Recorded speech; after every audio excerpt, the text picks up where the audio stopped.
Assalamualaikum warahmatullahi wabarakatuh. Salam guru penggerak, tergerak, bergerak, menggerakkan. Perkenalkan, saya Lailatul Azmi, calon guru penggerak Angkatan 9, Kabupaten Lombok Barat. Pada video saya kali ini, saya akan memaparkan aksi nyata penerapan modul 1.1 berdasarkan filosofi pemikiran Ki Hajar Dewantara.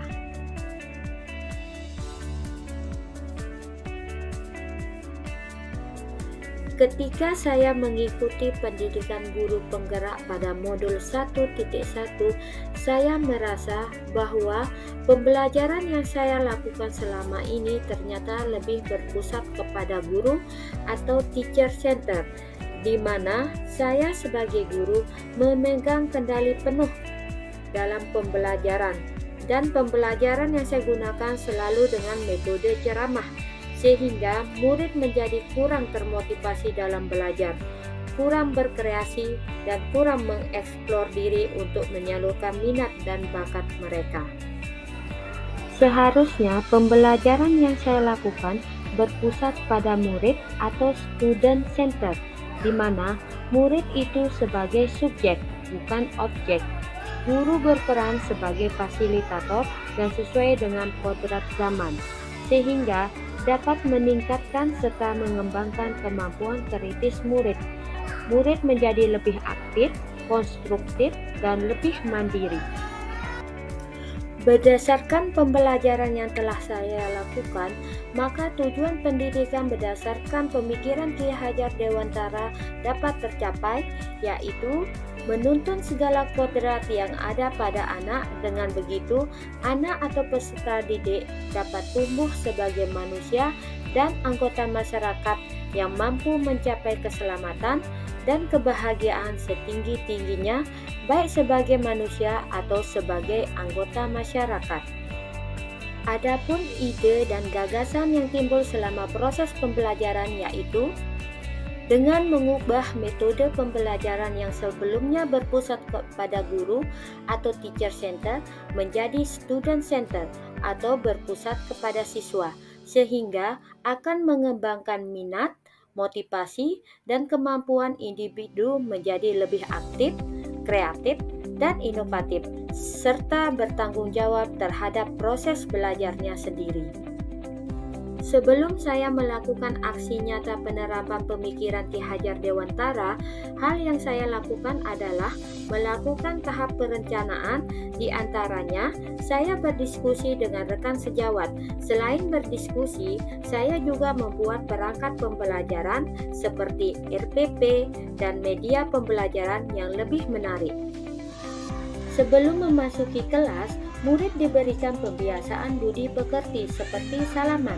Tujuannya agar murid belajar sopan santun, sehingga membentuk sikap dan perilaku siswa yang relatif menetap karena dilakukan secara berulang-ulang.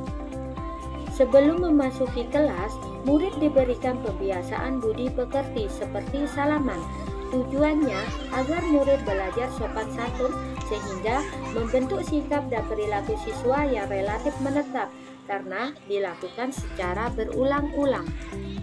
Sebelum memasuki kelas, murid diberikan pembiasaan budi pekerti seperti salaman. Tujuannya agar murid belajar sopan santun, sehingga membentuk sikap dan perilaku siswa yang relatif menetap karena dilakukan secara berulang. Saat pembelajaran dilaksanakan, selalu dimulai dengan berdoa terlebih dahulu. Tujuannya untuk memunculkan sifat religius pada murid. Saat pembelajaran dilaksanakan, selalu dimulai dengan berdoa terlebih dahulu. Tujuannya untuk memunculkan sifat religius pada murid. Saat pembelajaran dilaksanakan, selalu dimulai dengan berdoa terlebih dahulu. Tujuannya untuk meningkatkan motivasi murid saat mulai belajar. Perlu diadakan ice breaking agar membantu murid untuk fokus belajar, membantu murid lebih semangat dalam belajar, murid yang mengantuk menjadi lebih bergairah, dan membantu murid agar tidak bosan pada saat mengikuti pelajaran di kelas. Untuk meningkatkan motivasi murid saat mulai belajar, perlu diadakan ice breathing agar membantu murid untuk fokus belajar, membantu murid lebih semangat dalam belajar, murid yang mengantuk menjadi lebih bergairah, dan membantu murid agar tidak bosan pada saat mengikuti pelajaran di kelas. Untuk meningkatkan motivasi murid saat mulai belajar, perlu diadakan ice breathing agar membantu murid untuk fokus belajar, membantu murid lebih semangat dalam belajar. Selanjutnya, guru menyampaikan tujuan pembelajaran dan menjelaskan materi pembelajaran yang akan dilaksanakan pada hari itu. Selanjutnya, guru menyampaikan tujuan pembelajaran. Sewaktu murid-murid mengerjakan tugas, saya melakukan pembimbingan karena peran guru tidak hanya sebagai fasilitator dalam pembelajaran, tetapi juga menjadi mitra belajar bagi murid. Setelah murid-murid selesai mengerjakan tugasnya, langkah selanjutnya yaitu setiap murid mempresentasikan hasil kerjanya dengan tujuan agar murid mempunyai keberanian dan percaya diri untuk tampil di depan orang lain. Dari kegiatan pembelajaran tersebut, saya harus melakukan refleksi apa saja yang menjadi tantangan dan solusi agar pelajaran selanjutnya menjadi lebih baik. Yang menjadi tantangan saya adalah masih ada murid yang tidak mau mengerjakan tugasnya. Adapun solusi yang saya berikan yaitu melakukan pendekatan-pendekatan dan bimbingan agar anak bisa menyelesaikan tugasnya dengan baik. Kemudian tantangan selanjutnya, masih ada murid yang tidak mau maju ke depan kelas untuk mempresentasikan hasil kerjanya. Kemudian solusinya yaitu melatih murid untuk berani berbicara di depan kelas.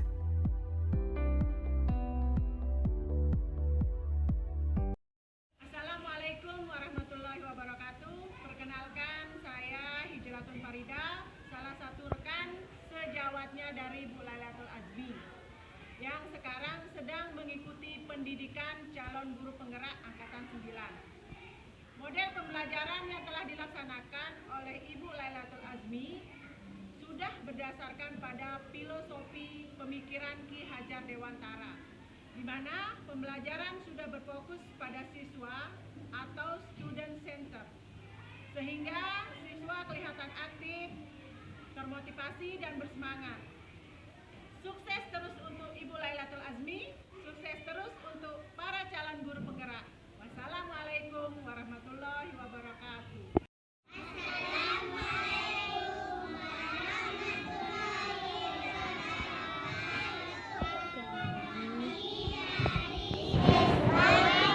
SD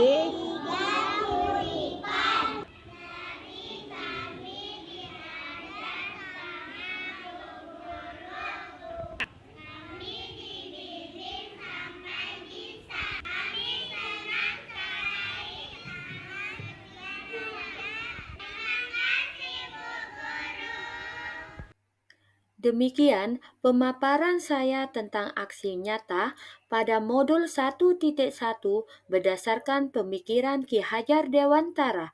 Sekian dan terima kasih. Wassalamualaikum warahmatullahi wabarakatuh.